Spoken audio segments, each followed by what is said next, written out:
একটা ভূমিকম্প হবে পৃথিবীর পূর্ব দিকে।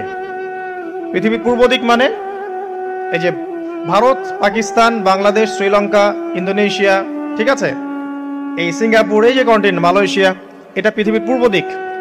এদিকে একটা ভূমিকম্প হবে। তারপরে 7 পৃথিবীর পশ্চিমে একটা ভূমিকম্প হবে। পশ্চিম মানে বোঝেন না? পশ্চিমা বিশ্ব না, সৌদি আরব না, পশ্চিমা বিশ্ব, ব্রিটেন, ফ্রান্স, জার্মানি, তারপরে যে রাশিয়ান কন্টিনেন্ট, হ্যাঁ, ইউক্রেন, এদিকে আপনার আমেরিকা, এই পুরো পশ্চিমা বিশ্ব, এখানে একটা ভূমিকম্প হবে বড়। এবং এগুলো এমন হবে যেগুলোতে ভূমি মাটিতে ধসে যাবে, মাটিতে ডুবে যাবে। ভূমিকম্প না, ভূমিধস।